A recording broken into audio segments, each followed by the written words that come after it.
आबिद हुसैन शेख, आपका खैर मकदम है 4TV न्यूज़ कर्नाटक एक्सप्रेस में। मेगा इंफ्रास्ट्रक्चर कंपनी की जांच, कांग्रेस को हवाला के जरिए 170 करोड़ देने का आरोप। कृष्णा रेड्डी की मिल्कियत वाली ये कंपनी जो गुजरात और आंध्र प्रदेश में ब्लैक लिस्टेड है, ऐसी कंपनी को सिद्धरामैया सरकार की अवधि में हजारों करोड़ रुपये के ठेके दिए गए। यत्तिनहोळे, केसीवाड़े, गुंडलुपेट पीने के पानी की योजना, पावगढ़ पावर प्लांट, रामथल नीरावरी योजना, इतनाड़ KPCL प्रोजेक्ट, मुलवाड़ LIS पैकेज, कनवा नीरावरी योजना, रायचूर कोप्पड़ में YPTS GMW जैसी कई योजनाओं का ठेका सिद्धरामैया के नेतृत्व की कांग्रेस सरकार ने दिया था। इसी बात को लेकर कंपनी ने कांग्रेस पक्ष को हवाला के जरिए करीब 170 करोड़ देने का आरोप लगाया जा रहा है। मामले की जानकारी लेने के लिए CM येडियुरप्पा ने सभी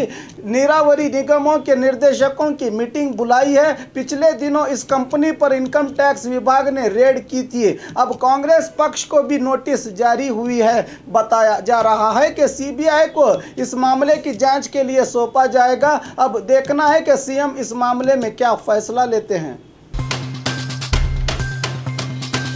हुलीमाऊ तालाब हादसा, कब मिलेगा परिहार? ठेकेदार की गलती से बेंगलुरु बेन्नेगट्टा रोड पर स्थित हुलीमाऊ तालाब का बांध टूटकर यहां स्थित साईं बाबा अस्पताल सहित कई इलाकों में पानी घुस जाने से करीब 2000 घर इस पानी की चपेट में आए। इनमें 353 घरों के परिवार वालों को बहुत ज़्यादा नुकसान पहुंचा। घर में रखा हुआ अनाज, सारा सामान, फर्नीचर, इलेक्ट्रिक चीज़ें, नकदी रुपया जैसे इनकी ज़िंदगी पूरी तरह से पानी में डूब गई। अपना माल और सामान खो चुके इन लोगों को 2 दिन तक कागजी केंद्र में रखा गया। इस मौके पर BBMP ने एक एक घर को 10,000 परिहार देने की घोषणा की थी, मगर सरकार ने परिहार बढ़ाकर 50,000 कर दिया। इस घटना को गुजरे अब 10 दिन बीत चुके हैं। जनता को परिहार देने की घोषणा करने वाले अधिकारी कहां हैं, सवाल कर रहे हैं इलाके की जनता। उपचुनाव के लिए तैयारियां मुकम्मल। कल दिसंबर 5 को राज्य में विधानसभा के 15 स्थानों के लिए मतदान होगा, जिसके कारण संबंधित क्षेत्रों में सरकार ने स्कूल, कॉलेजेस सहित सरकारी दफ्तर के कर्मचारियों के लिए छुट्टी की घोषणा की है। बेलगाम जिले के 3 क्षेत्र गोकाक, अतनी और कागवाड़ में तैयारियां मुकम्मल हुई हैं। गोकाक में 288, अतनी में 260 और कागवाड़ में 231 मतदान केंद्र खोले गए हैं। गोकाक के सरकारी म्युनिसिपल PU कॉलेज में अपना अपना सामान लेकर अपने अपने क्षेत्रों की ओर चुनाव कार्य के लिए जाते हुए सिब्बंदी, पुलिस अधिकारी बड़ी संख्या में दिखाई दिए। बताया जा रहा है कि अतनी और कागवाड़ क्षेत्रों के लिए कुल 3156 मतदान सिब्बंदी और बंदोबस्ती के लिए 2060 भद्रता सिब्बंदी नियोजित किए गए हैं। बीजापुर जिले में खनन माफिया, आक्रोश जता रही है जनता। माइंस एंड जियोलॉजी मंत्रालय के मंत्री और बीजापुर जिला इंचार्ज मंत्री CC पाटिल का जिला बीजापुर मुद्देबिहार तालुका के नावदगी में दिन रात खुदाई का काम चल रहा है। मशीनों से एक तरफ जमीन खोदी जा रही है तो दूसरी तरफ बारूद लगाकर ब्लास्ट किया जा रहा है। इसी धमाके के कारण ग्राम के घरों की दीवारों में दरारें पड़ रही हैं और न जाने कब घरों की छत गिर पड़ेगी, पता नहीं। इस काम से हो रही परेशानी को देखते हुए ग्रामस्थ जिला प्रशासन और संबंधित विभाग अधिकारियों के विरुद्ध आक्रोश जता रहे हैं। जिलाधिकारी YS पाटिल को पूछने पर कह रहे हैं कि इसके बारे में जानकारी लेकर जरूर कदम उठाए जाएंगे। कहीं ऐसा न हो कि जानकारी जुटाने तक ग्राम में कोई अनहोनी न घटे, इसका ध्यान प्रशासन को भी रखना चाहिए।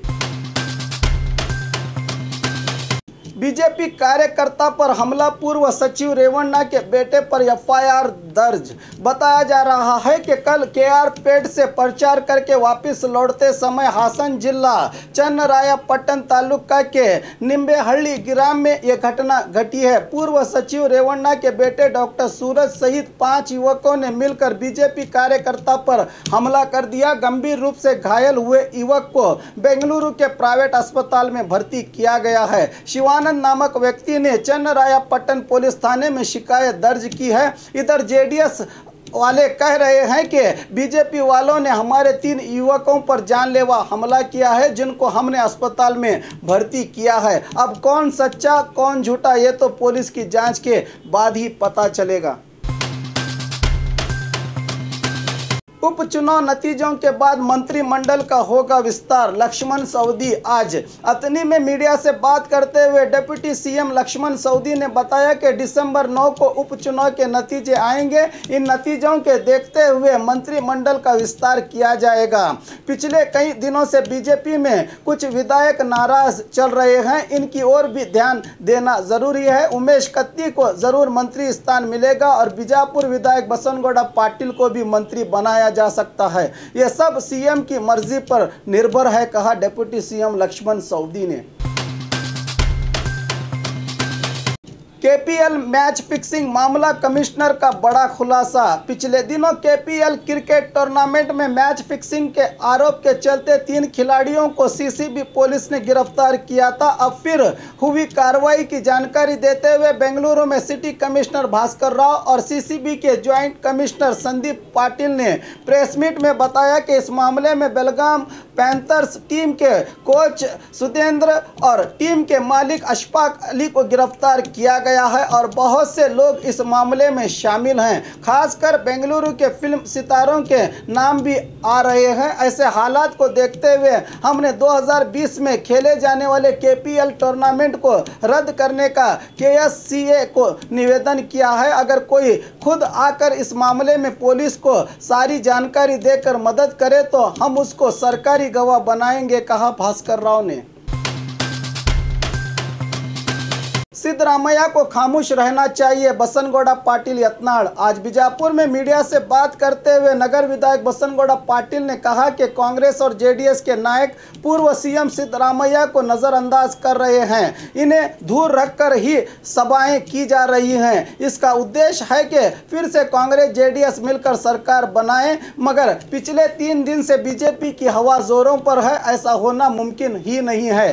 केपीसीसी अध्यक्ष दिनेश गुंडूराव की पकड़ में कोई भी विधायक नहीं है और ना ही कुमारस्वामी के हाथ में उनके विधायक। दिसंबर 9 के बाद बीजेपी स्थिर सरकार के रूप में स्थापित होकर राज्य की जनता की अभिवृद्धि करेगी। सीएम के रूप में येडियुरप्पा आगे के 3.5 साल अधिकार में रहेंगे। कल ही 50 करोड़ रुपयों का अनुदान आया है। शहर के हर वार्ड में पीने का पानी, ड्रेनेज और रास्तों का काम किया जाएगा, कहा बसनगौड़ा पाटिल ने। चुनाव कर्तव्य के समय पर न आने वाले सिब्बंदियों की क्लास ली चुनाव अधिकारियों ने।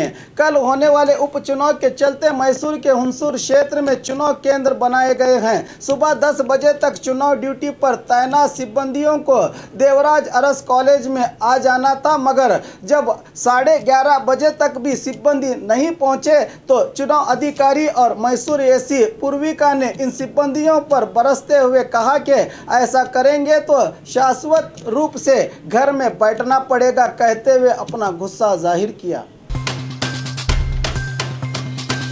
सरकारी अस्पताल में पानी की किल्लत, रोगियों को परेशानी। सरकार गरीबों के इलाज में कोई कमी न रहे, यही सोचते हुए बड़े से लेकर छोटी सुविधा तक दे रही है। आरोग्य मंत्री हमेशा रोगियों की सहूलियत की बात करते हैं, क्या सच में सुविधा मिल रही है? ये नज़ारा है दक्षिण कन्नड़ जिले के सुಳ್ಯ सरकारी अस्पताल का, जहां पीने के ज़रूरियात के लिए पानी नहीं है। गरीब रुपयों के कमी के कारण ही सरकारी अस्पताल आते हैं। अब इनको बाहर से पानी खरीद कर पीना पड़ रहा है, मगर अस्पताल के सिब्बंदियों को इसकी कोई परवाह ही नहीं। पूछने पर कोई जवाब भी नहीं देते। क्या आरोग्य मंत्री इस ओर ध्यान देकर पानी की इस समस्या को दूर करेंगे? ये देखना होगा। और खबरों के लिए देखते रहिए 4 टीवी न्यूज़ कर्नाटक एक्सप्रेस।